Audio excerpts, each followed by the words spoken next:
Pax Vobis, salam damai dan sejahtera bagi kita semua. Sejak pandemi virus dalam setahun terakhir dan berbagai pembatasan aktivitas sosial yang diterapkan nyaris secara global, banyak orang mulai menaruh perhatian pada persoalan agenda kaum globalis, The Great Reset, dan New World Order. Dulu banyak orang menganggap hal-hal semacam itu hanyalah teori konspirasi. Sekarang kita tahu itu bukan sekedar teori, tapi konspirasi yang nyata. Bahkan kitab suci juga berbicara tentang adanya konspirasi jahat yang terjadi di akhir zaman ketika Rasul Paulus berbicara tentang kedurhakaan yang bekerja secara rahasia, seperti yang tertulis pada surat Tesalonika yang kedua bab 2 ayat 7. Besar kemungkinannya konspirasi kaum globalis itulah yang dimaksudkan. Oleh karenanya agenda jahat New World Order yang sekarang sedang kita alami hanya dapat dipahami dengan baik apabila kita melihatnya dalam konteks pernyataan kitab suci. Dengan demikian, hanya orang-orang Kristen saja yang punya solusi tepat dalam menghadapi agenda jahat New World Order. Orang-orang non-Kristen mungkin juga dapat mengetahui agenda jahat New World Order, tapi mereka tidak akan memahami dalam konteks yang tepat dan mustahil memiliki solusinya. Akibatnya, tanpa menjadi Kristen, mereka pasti menjadi korban. Dalam konteks kitab suci, agenda New World Order merupakan bagian dari peperangan rohani antara anak-anak terang versus anak-anak kegelapan. Itu peperangan yang sudah dinubuatkan Tuhan di Taman Eden ketika Tuhan berkata kepada si ular tua setelah kejatuhan Adam, "Aku akan mengadakan permusuhan antara engkau dan perempuan ini, antara keturunanmu dan keturunannya," seperti yang tertulis pada kitab Kejadian bab 3 ayat 15. Mengapa Tuhan mengadakan permusuhan? Peperangan atau permusuhan itu terjadi karena Tuhan merencanakan pemulihan dari apa yang rusak oleh kejatuhan Adam, dan iblis akan melawan upaya pemulihan itu. Dan kitab suci mengajarkan kita bahwa rencana pemulihan itu dilaksanakan dalam 2 tahap, yang ditandai dengan kedatangan Tuhan kita Yesus Kristus sebanyak 2 kali. Mengapa Tuhan datang hingga 2 kali? Karena ada 2 hal yang harus dipulihkan. Pada kedatangannya yang pertama, yang dipulihkan adalah kemanusiaan kita. Dan Tuhan memulihkan kemanusiaan kita melalui karya penebusan di kayu salib. Sementara pada kedatangannya yang kedua, yang dipulihkan adalah kerajaannya di bumi. Jika untuk memulihkan kemanusiaan kita Tuhan melakukannya sendirian, maka untuk memulihkan kerajaannya, kita yang telah dibaptis dan menjadi pengikutnya diajak untuk ikut serta berkarya bersamanya. Itu sebabnya Tuhan mengajarkan kita untuk berdoa seperti ini. Bapa kami yang ada di surga, dimuliakanlah namamu, datanglah kerajaanmu. Dan kepada kita juga diberikan amanat agung. Karena itu pergilah, jadikanlah semua bangsa muridku, dan baptislah mereka dalam nama Bapa dan Putra dan Roh Kudus, seperti yang tertulis pada Injil Matius bab 28 ayat 19. Melalui doa Bapa kami, kita diajak untuk senantiasa mengharapkan terwujudnya kerajaan Allah di muka bumi. Sedangkan melalui amanat agung kita diutus untuk ikut serta mewujudkan kerajaan Allah melalui penginjilan. Itulah tugas kita sebagai anak-anak terang, yaitu senantiasa mengharapkan kehadiran kerajaan Allah dan ikut serta berjuang untuk mewujudkannya dengan seluruh daya, upaya, dan pemikiran kita. Itu bukan hal yang ringan, sebaliknya akan sangat berat. Tapi apapun keadaan yang harus dialami oleh anak-anak terang, pada akhirnya dengan kedatangan Tuhan yang kedua kalinya, mereka akan meraih kemenangan bersama-sama dengan terwujudnya kerajaan Allah di muka bumi. Dengan demikian, kunci untuk menghadapi agenda globalis yang ingin mewujudkan New World Order adalah dengan menjadi bagian dari anak-anak terang yang ingin mewujudkan kerajaan Allah di muka bumi. Tidak ada jalan lain. Itu sebabnya, hanya orang-orang Kristen yang tahu solusi yang tepat dalam menghadapi agenda jahat para globalis. Mereka yang bukan Kristen tidak mungkin tahu bagaimana menjadi bagian dari anak-anak terang kecuali mereka menerima iman Kristen. Tapi ironisnya, di akhir zaman tidak semua orang yang mengaku Kristen menjadi bagian dari anak-anak terang. Ini seperti yang dikatakan oleh Tuhan kita. Pada hari terakhir banyak orang akan berseru kepadaku, Tuhan, Tuhan, bukankah kami bernubuat demi namamu dan mengusir setan demi namamu dan mengadakan banyak mujizat demi namamu juga? Pada waktu itulah aku akan berterus terang kepada mereka dan berkata, Aku tidak pernah mengenal kamu. Enyalah daripadaku, kamu sekalian pembuat kejahatan. Injil Matius bab 7 ayat 22 sampai 23. Mengapa demikian? Itu karena tidak semua orang Kristen sungguh-sungguh peduli pada kehendak Tuhan yang ingin membangun kerajaannya di bumi. Selain itu, ada juga orang-orang Kristen yang justru mendukung agenda globalis dan melawan kehendak Tuhan.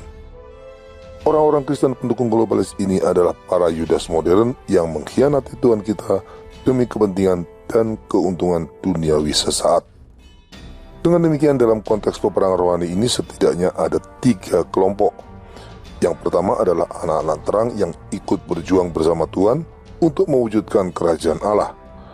Kelompok kedua adalah anak-anak kegelapan yang berjuang untuk mewujudkan kerajaan Lucifer alias New World Order. Dan kelompok ketiga adalah mereka yang menolak agenda New World Order, tapi juga tidak sungguh-sungguh ikut berjuang mewujudkan kerajaan Allah. Kelompok pertama hanya terdiri dari orang-orang Kristen yang setia pada Yesus Kristus, sedangkan kelompok kedua dan ketiga bisa siapa saja, baik orang Kristen maupun non-Kristen. Tapi dalam Injil Tuhan berkata, siapa tidak bersama aku, ia melawan aku. Injil Matius bab 12 ayat 30. Dengan demikian di mata Tuhan hanya ada 2 golongan. Mereka yang bersama-sama dengan Tuhan membangun kerajaannya, dan mereka yang melawan Tuhan, yaitu siapapun yang tidak ikut berjuang bersama Tuhan untuk membangun kerajaannya. Dengan demikian orang-orang Kristen yang menolak New World Order tapi tidak ikut membangun kerajaan Allah di muka bumi akan terhitung sebagai orang-orang yang melawan Tuhan. Tuhan juga berkata demikian. Akan tetapi, jika anak manusia itu datang, adakah ia mendapati iman di bumi? Injil Lukas bab 18 ayat 8. Pernyataan Injil tersebut jelas menunjukkan hanya ada sedikit saja orang-orang Kristen yang tetap setia menjadi bagian dari anak-anak terang di akhir zaman. Ini juga sejalan dengan nubuat Rasul Paulus tentang tanda-tanda pasti sebelum kedatangan Tuhan. Janganlah kamu memberi dirimu disesatkan orang dengan cara yang bagaimanapun juga, sebab sebelum hari itu haruslah datang dahulu murtad. Surat Tesalonika yang kedua, bab 2 ayat 3. Jika kita percaya tanda-tanda zaman yang ada saat ini memberi petunjuk kuat bahwa kita sudah memasuki akhir zaman, maka itu berarti sebagian besar dari 2 miliar lebih orang-orang Kristen yang ada di dunia saat ini tergolong sedang kehilangan iman yang benar atau sedang mengarah pada kemurtatan. Itulah yang dikatakan kitab suci. Bagaimana mungkin ini bisa terjadi? Memang di Eropa kekristenan sedang redup dan kehilangan semangat. Tapi di Amerika, Asia, dan Afrika, kekristenan begitu semarak dan tumbuh dengan baik. Bahkan ada banyak orang-orang non-Kristen yang dipertobatkan dan menjadi Kristen. Jadi sangat sulit membayangkan jika sebagian besar orang-orang Kristen sekarang ternyata sudah kehilangan iman dan sedang terarah pada kemurtatan seperti yang dinubuatkan dalam kitab suci. Kecil kemungkinannya jika sebagian besar dari mereka dikatakan telah menyangkal iman Kristen dengan menolak Yesus Kristus sebagai Tuhan atau menolak percaya pada ajaran kitab suci. Dengan demikian, bukan penolakan terhadap ketuhanan Yesus atau penolakan terhadap ajaran-ajaran kitab suci yang menjadi masalah. Nyatanya, orang-orang Kristen yang mengimani Yesus dan percaya pada ajarannya tetap banyak. Bukankah dalam Injil Tuhan mengatakan di akhir zaman banyak orang percaya kepadanya sebagai Tuhan, bernubuat demi namanya, mengusir setan demi namanya, dan mengadakan banyak mujizat demi namanya? Tapi memang ada satu masalah besar. Sebagian besar orang Kristen, tidak peduli dari gereja Katolik, Ortodoks, maupun denominasi Protestan, semuanya terjatuh pada sebuah kesalahan yang sama, ekumenisme. Di video episode sebelumnya, kita sudah membahas bahwa ekumenisme adalah bagian dari agenda jahat New World Order untuk mewujudkan peradaban inklusif. Jadi sebagian besar orang-orang Kristen yang mendukung ekumenisme demi membangun persatuan Kristen, sadar atau tidak telah ikut terjebak dalam rencana iblis yang ingin membangun kerajaannya alias New World Order. Itu jelas menempatkan mereka dalam posisi melawan rencana Tuhan. Kemungkinan besar itulah yang dimaksud Tuhan kita dengan orang-orang Kristen yang tidak dikenalnya, seperti dalam Injil Matius bab 7 ayat 22-23, dan juga alasan mengapa Tuhan bertanya, masih adakah iman di bumi saat Dia datang kembali, seperti yang tertulis pada Injil Lukas bab 18 ayat 8. Dengan demikian kitab suci menyebut orang-orang Kristen kehilangan imannya bukan karena tidak lagi percaya pada Yesus sebagai Tuhan, tapi karena tercemar kesesatan ekumenisme. Belajarlah pada kejatuhan Adam dan Hawa. Meskipun mereka sudah mengikuti seluruh perintah Allah, tapi cukup sebuah kesalahan kecil, yaitu makan buah pengetahuan, sudah cukup membuat mereka terusir dari Taman Eden. Begitu juga dengan ekumenisme. Tidak peduli orang-orang Kristen tetap percaya pada Yesus sebagai Tuhan, mewartakan Injil dan mengkristenkan banyak orang, melakukan berbagai penyembuhan dan pengusiran setan dalam nama Tuhan, bahkan hidup dengan mengasihi sesama sesuai perintah kitab suci. Tapi jika mereka terjatuh ke dalam ekumenisme yang dirancang iblis, itu sudah cukup membuat mereka berpihak pada rencana iblis. Mereka tidak lagi menjadi bagian dari anak-anak terang yang bersama-sama dengan Tuhan membangun kerajaannya. Dan sesuai pernyataan Tuhan dalam Injil Matius bab 12 ayat 30, mereka digolongkan sebagai orang-orang yang melawan Tuhan. Ekumenisme memiliki kesalahan mendasar. Dalam ekumenisme, persatuan Kristen dibangun dengan cara mengkompromikan kebenaran dan mentoleransi kesesatan. Gereja dan denominasi yang berbeda-beda ajaran dipaksakan untuk bersatu dengan jalan mengkompromikan perbedaan doktrin yang ada dan juga dengan mentoleransi berbagai kesesatan. Dalam ekumenisme, semua doktrin yang ada sekalipun saling bertentangan diterima dan dirangkul untuk bersatu dengan dasar sama-sama percaya Yesus Kristus sebagai Tuhan, serta mengakui kitab suci Perjanjian Lama dan Perjanjian Baru sebagai sumber kebenaran. Seringkali mereka berdalih demikian. Perbedaan dalam doktrin minor tidak masalah dan dapat diterima atau ditoleransi, asalkan doktrin mayor tetap sama. Itu jelas bertentangan dengan kehendak Tuhan. Dalam Injil Tuhan kita berkata, sesungguhnya selama belum lenyap langit dan bumi ini, satu iota atau satu titik pun tidak akan ditiadakan dari hukum Taurat. Injil Matius bab 5 ayat 18. Pernyataan tersebut secara implisit menunjukkan bahwa Tuhan tidak mentoleransi penyimpangan dari ajarannya, meski hanya satu iota atau satu titik. Lalu dari mana muncul gagasan bahwa perbedaan doktrin minor bisa dibenarkan asalkan doktrin mayor tetap sama? Sudah pasti tidak berasal dari Tuhan. Bahkan Rasul Yakobus juga menegaskan, sebab barang siapa menuruti seluruh hukum itu tetapi mengabaikan satu bagian daripadanya, ia bersalah terhadap seluruhnya. Surat Yakobus bab 2 ayat 10. Jadi mereka yang mengabaikan hukum Tuhan dan ajarannya yang terkecil sekalipun, sama artinya dengan menolak seluruh hukum dan ajaran Tuhan. Berdasarkan ini saja, kita tahu bahwa ekumenisme yang membangun persatuan Kristen dengan mengkompromikan kebenaran dan mentoleransi kesesatan jelas bertentangan dengan ajaran Tuhan. Ekumenisme sudah pasti tidak berasal dari Tuhan.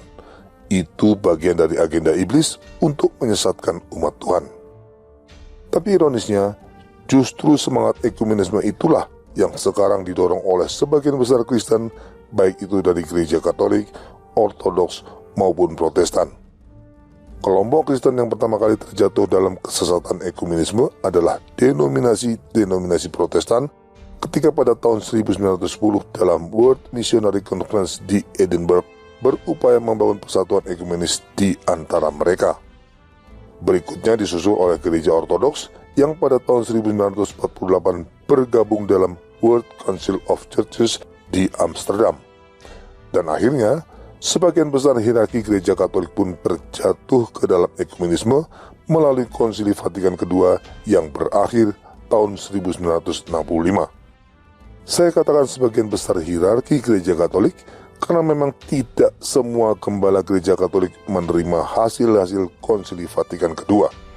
Dengan kata lain, hasil Konsili Vatikan kedua yang ekumenis tidak pernah diterima secara mutlak oleh seluruh anggota gereja Katolik. Sampai saat ini, masih ada gembala-gembala gereja Katolik yang tetap setia pada ajaran gereja Katolik yang benar dan menolak hasil-hasil Konsili Vatikan kedua.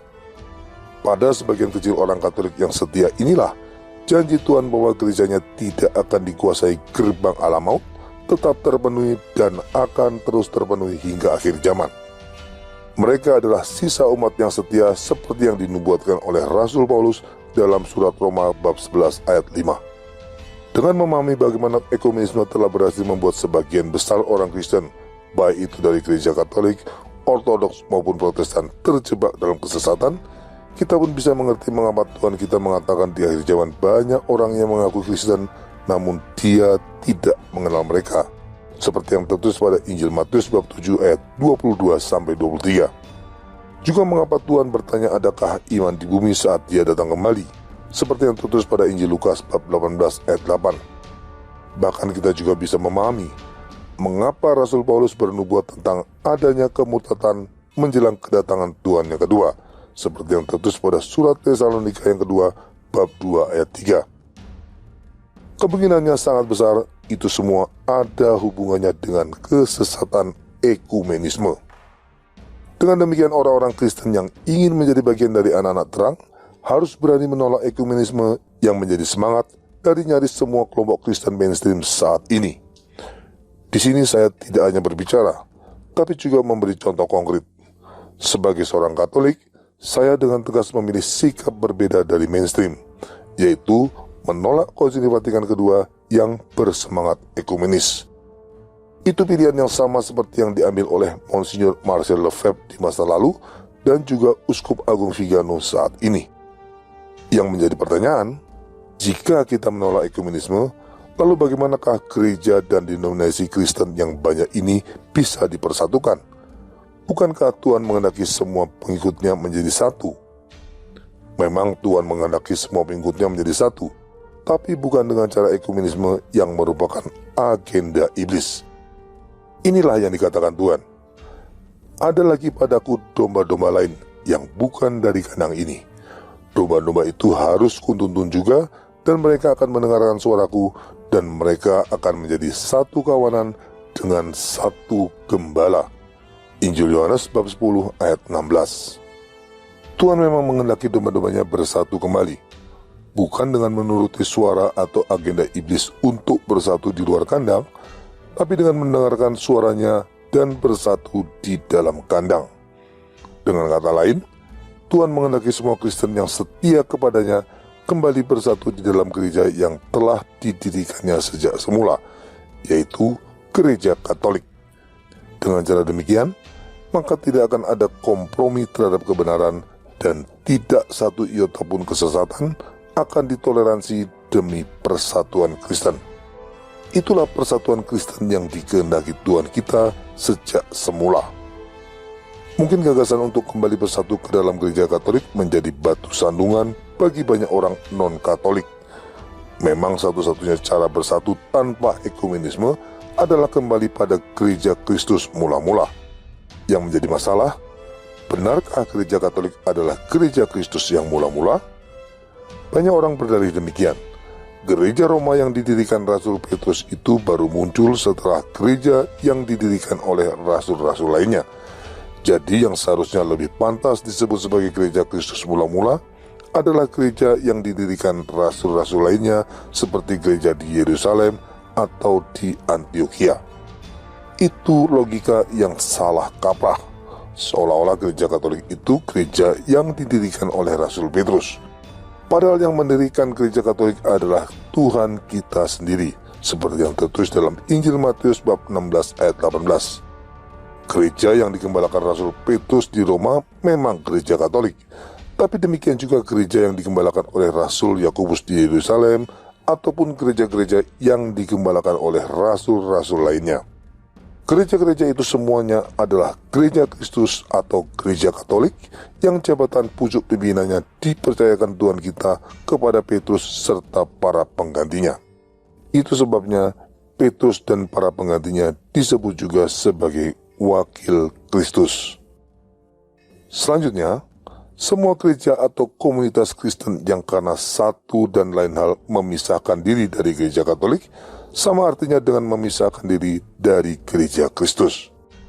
Mereka yang terpisah dari Gereja Kristus ini antara lain gereja-gereja Ortodoks dan juga denominasi-denominasi Protestan. Karena hanya ada satu Gereja Kristus, yaitu Gereja Katolik, maka mereka yang memisahkan diri dari Gereja Katolik jelas sudah bukan lagi bagian dari Gereja Kristus. Meskipun demikian, mereka semua tetap disebut Tuhan sebagai domba-dombanya, tapi yang berada di luar kandang, seperti yang tertulis dalam Injil Yohanes bab 10 ayat 16. Maka, satu-satunya cara untuk kembali bersatu tanpa ekumenisme adalah dengan kembali ke dalam kandang semula, yaitu kembali ke dalam Gereja Katolik. Saya menyebut upaya persatuan kembali tanpa ekumenisme ini dengan istilah metanoia atau pertobatan. Semua gereja atau denominasi Kristen harus melakukan metanoia ini. Caranya dengan menyadari apa yang telah memisahkan mereka dari Gereja Kristus sebagai suatu kesalahan. Dan selanjutnya, menolak kekeliruan tersebut agar dapat kembali bersatu di dalam Gereja Kristus yang benar. Proses metanoia ini tidak hanya ditujukan bagi orang Kristen non-Katolik seperti Ortodoks maupun Protestan, tapi juga bagi orang Katolik yang telah terkontaminasi oleh semangat ekumenis dari Konsili Vatikan II. Dengan cara demikian, setiap kelompok Kristen punya masalah berbeda yang harus mereka selesaikan untuk kembali bersatu di dalam gerejanya. Orang-orang Ortodoks harus menyadari semua kekeliruan yang telah mengakibatkan skisma dan membuat mereka terpisah dari Gereja Katolik. Itu artinya, mereka harus menerima Paus sebagai pemimpin gereja universal, menerima filioque sebagai bagian dari teologi Trinitas, dan menerima semua dogma Gereja Katolik yang mereka sangkal. Bagi orang Protestan, mereka harus mengakui kekeliruan dari reformasi Martin Luther yang telah memisahkan mereka dari Gereja Katolik. Itu artinya, mereka harus menolak semua doktrin Protestan seperti sola fide, sola scriptura, sola gratia, dan semua kekeliruan doktrin Protestan yang muncul setelah reformasi. Mereka juga harus menerima Paus sebagai pemimpin gereja universal dan menerima semua dogma Gereja Katolik yang selama ini mereka tolak. Sementara itu, orang Katolik juga punya tugas yang tidak kalah berat, yaitu menolak Konsili Vatikan II dan semua ajaran atau praksis yang muncul dari semangat Konsili Vatikan II, termasuk di dalamnya menolak Missa Novus Ordo yang telah banyak menghasilkan buah-buah buruk. Atau dengan kata lain, orang Katolik harus bersedia kembali pada ajaran tradisional Gereja Katolik sebelum dirusak oleh bencana Konsili Vatikan II. Dengan demikian, Gereja Katolik yang akan menjadi tempat kembali semua saudara-saudara yang terpisah, bersih dari semua kesesatan yang muncul akibat Konsili Vatikan II. Saya yakin pilihan untuk membangun persatuan melalui metanoia bukanlah pilihan populer. Itu bukan masalah, karena untuk menjadi bagian dari sisa umat yang setia memang sudah pasti bukan pilihan populer. Tapi itulah pilihan yang benar dan dikehendaki Tuhan kita. Kalau mau mengambil pilihan populer, tetaplah mengikuti semangat ekumenisme yang menjadi agenda iblis dan akhirnya akan mengarahkan orang Kristen pada kemurtadan. Tapi jangan kaget kalau suatu saat Tuhan berkata demikian, "Aku tidak mengenal kamu, enyahlah daripadaku, kamu sekalian pembuat kejahatan." Seperti yang tertulis pada Injil Matius bab 7 ayat 23. Adalah jauh lebih baik kita mengambil pilihan yang benar meskipun tidak populer dan membuat kita ditolak oleh dunia, ketimbang mengikuti pilihan populer dan dipuja-puji dunia tetapi ditolak oleh Tuhan. Bukankah Tuhan sudah mengingatkan kita untuk memilih jalan yang sempit tapi menuju pada kehidupan dan menghindari jalan yang lebar tapi menuju pada kebinasaan, seperti yang tertulis pada Injil Matius bab 7 ayat 13-14. Pilihan yang benar tapi tidak populer itulah yang akan menjadikan kita sebagai bagian dari sisa umat yang setia dan sekaligus anak-anak terang yang ikut bekerja bersama Tuhan untuk menghadirkan kerajaan Allah di bumi. Sekaligus itulah cara terbaik untuk menghadapi agenda jahat New World Order. Karena menurut kitab suci, anak-anak teranglah yang akan ikut ambil bagian dalam kemenangan akhir dan menyongsong datangnya Yerusalem baru, yaitu kerajaan Allah di bumi. Terima kasih atas perhatian Anda. Viva Christore.